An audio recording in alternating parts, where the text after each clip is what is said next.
উনি মাননীয় প্রধানমন্ত্রী ভাইয়ের দলে খেলেছেন, এটাই কিন্তু ওনার বড় পরিচয়। এটা নিয়ে কিন্তু আজকে যদি বলি মাননীয় প্রধানমন্ত্রী ভালোবাসে, খারাপও হতে সময় লাগে না। আজকে যদি দেখেন মাননীয় প্রধানমন্ত্রী জিরো টলারেন্স দুর্নীতিতে দেশের আইজিপি, দেশের চিফ অফ আর্মি আজিজ সাহেব, বেনজির সাহেবকে কিন্তু ধরেছেন, এরাও পার পাবে না। যে দুর্নীতির কারণে বা ব্যর্থতার কারণে আমাদের ফুটবলের যে অবস্থান, এর পরিবর্তন যদি আমরা চাই, অবশ্যই আমাদের নতুন করে এই ফেডারেশনকে সাজাতে হবে। এখানে আমাদের কোনো বিকল্প কে আমাকে নামে নিতে মঞ্জুয়া বলছে, এক একজন এক একটা ব্যবসায়ী আনে যাদের সঙ্গে ফুটবলের সম্পৃক্ততা নাই, একদম ব্যবসায়িক সেরকম কেরিয়ার নাই। আমরা কোনো ব্যবসায়ী বা কারণ নিয়ে কিন্তু নামি নাই।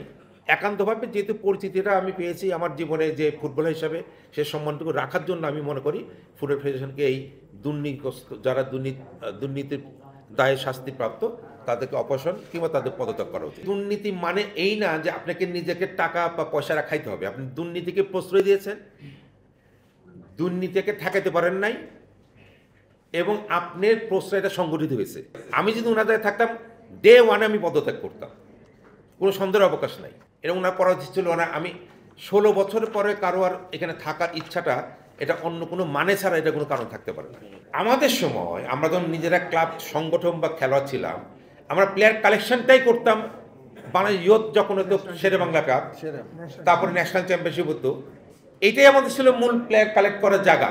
আমাদের সবগুলো টিমের অফিসিয়ালরা যেত, জোগাড় করতো, আনতো। ওই খেলাই নাই এখন আপনি। আসলে আমরা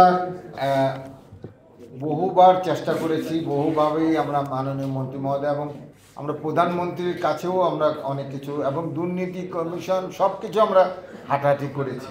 10 কোটি টাকা সিড মানি দিয়েছিল, যে টাকাটা দিয়ে আপনারা মাসে মাসে যেটা পাবে এটা দিয়ে খরচ করবেন। সেই 10 কোটি টাকা কিন্তু রাশেদ সাহেবের আমলে সেটারও হিসাব দিতে পারেনি, এবং এই 10 কোটি টাকা কিন্তু খেয়ে ফেলেছিল। আপনাদের মনে আছে বিকেএসপি টাকাটাও কিন্তু ক্রীড়া পরিষদ বাদল রায় মিলে কিন্তু দিয়েছিল, সেখানে কিন্তু 5 লক্ষ টাকা নিয়ে গিয়েছে।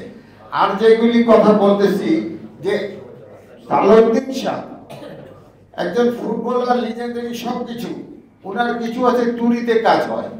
প্রথমে ধরলো আমাদের তাবিদ আউয়ালকে, সালাম মুর্শিদিকে, মঞ্জুর কাদেরকে, এই তরত রুহুল আমিনকে, তারপরে গোলাম রব্বানী হেলাল, আজকে তার মৃত্যুবার্ষিকী। গোলাম রব্বানী হেলালের হাত ধরে কিন্তু এখানে ফেডারেশনে আসছেন, তারেক কোকরকে সালাম করে।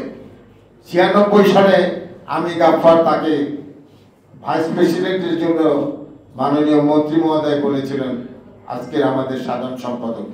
এগুলি রিয়েলিটির কথা। উনি বলছেন আমার সময় নেই, ব্যস্ত মানুষ, আমি এখানে ফুটবল ফেডারেশনে যাব না। কিন্তু উনি 2004 সালে বিএনপির আমলে কিন্তু উনি কমিটিতে আসছেন। উনি কোনোদিন আওয়ামী লীগের লোক ছিল না, কোনোদিন জয় বাংলা বলেন নাই।